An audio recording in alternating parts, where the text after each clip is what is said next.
E hoje é dia de um dos vídeos que eu mais esperei para gravar.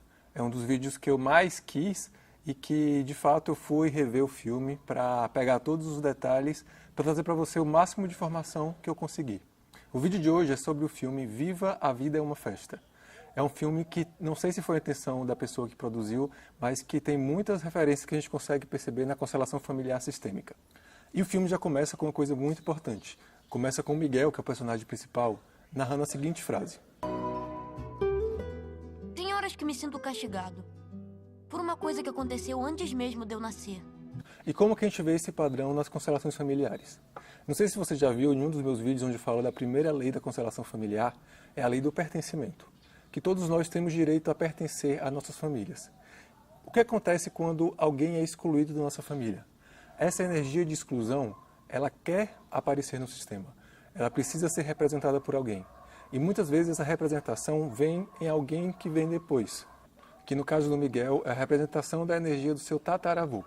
Que junto com a exclusão dele foi excluído toda a relação com a música dentro daquela família. O tataravô dele, que começou a ser músico, precisou sair de casa para seguir a carreira e acabou desaparecendo. E a partir daí a tataravó do Miguel começou a excluir esse tataravô. Ela não passou para frente as lembranças que existiam dele, excluindo realmente da família. E na cidade do Miguel existe uma grande tradição, que é o Dia dos Mortos. É o dia em que eles lembram todas as pessoas que vieram antes. É um momento em que se percebe muito nesse filme, e que é uma coisa que a gente trabalha na constelação familiar, que a gente dá importância para quem veio antes, para a gente respeitar a história de quem veio antes.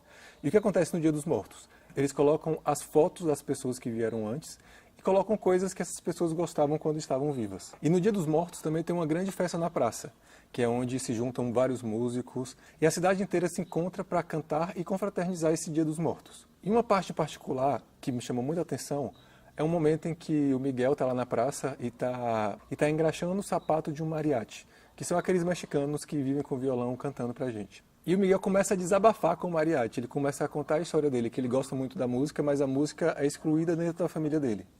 Em um determinado momento, o mariachi recomenda que ele comece a se expressar, comece a falar com a família dele o que ele realmente gosta de fazer, que ele quer colocar a música para fora.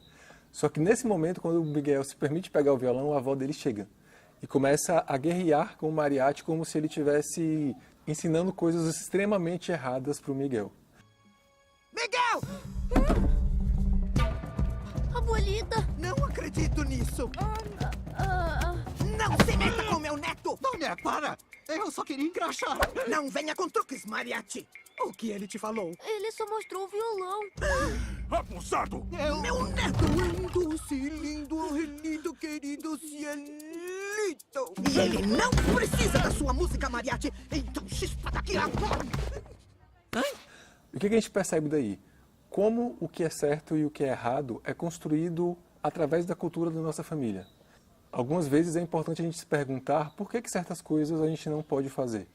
A nossa família algumas vezes limita a gente por conta dessas crenças que existem. Em seguida vem uma parte muito importante, onde a gente percebe que, apesar do Miguel querer fazer as coisas dele, na família dele existe o respeito pela hierarquia. A avó dele, que é a mais velha dentro da casa, ela realmente guia aquela família. Toda aquela família respeita a posição dela de ser mais velha. E nessa noite do Dia dos Mortos é que dá a grande reviravolta do filme. Que o Miguel acaba desrespeitando um morto, ao profanar o templo desse morto, ele acaba indo para o mundo dos mortos. Quando ele vai para o mundo dos mortos, aí ele começa a entrar em contato com essa família dele que já morreu. Inclusive com aquela tataravó que excluía o tataravô dele. E aí vem uma outra coisa muito importante. É o momento em que o Miguel descobre como que ele vai conseguir voltar ao mundo dos vivos. Já que é um assunto de família, o único jeito de desfazer isso é conseguir que a família te abençoe. Só isso? É só conseguir a bênção e o resto eu acho que pode dar certo. E o Bert Hellinger coloca algumas vezes nos livros dele a importância da gente ser abençoado pela nossa família. O ato de pedir bênção é um ato de reconhecimento, de reconhecer que aqueles antepassados são maiores do que a gente e de receber a energia da vida que vem deles pra gente. Só que a tataravó do Miguel, ela coloca condições para que ela dê a bênção dela para que ele volte para a terra. Ela coloca a condição que ele nunca mais pegue num violão, que ele nunca mais cante, que ele nunca mais queira representar esse tataravô que foi excluído. E aí vem essa cena bem interessante. Eu não vou deixar você seguir os passos dele. Seguir os passos dele. Ele é da família. Nas constelações familiares, a gente vê que muitas vezes, até inconscientemente, a gente busca representar alguns desses familiares que foram excluídos. A gente vê nas constelações a identificação e como que essas pessoas continuam repetindo esses padrões. Muitas vezes padrões que são disfuncionais na vida da gente. E o que acontece com o Miguel? Ele aceita a condição, consegue voltar para o mundo dos vivos, mas assim que ele consegue voltar para o mundo dos vivos, ele volta a pegar o violão. E quando ele pega o violão, ele quebra esse pacto que ele fez com a tataravó e retorna ao mundo dos mortos. E não satisfeito em voltar para o mundo dos vivos sem a possibilidade de colocar a música na vida dele, sem a possibilidade de incluir esse tataravô, ele foge da família dele no mundo dos mortos e começa a buscar pelo tataravô dele, que é o músico e que pode abençoar ele de uma forma que ele consiga trazer para a vida dele essa música, que possa trazer para a vida dele a energia desse tataravô. A história se segue, muitas coisas são esclarecidas e lá para o final do filme se descobre que toda a exclusão do tataravô do Miguel foi feita por um mal-entendido nessa relação familiar. A tataravó do Miguel achava que ele tinha abandonado sua família, quando na verdade ele tinha sido assassinado em uma das turnês dele. E tá aí um outro fator que a gente precisa muito refletir. Muitas vezes a gente tira conclusões sem informações completas sobre os eventos. Essas conclusões podem realmente prejudicar a nossa vida.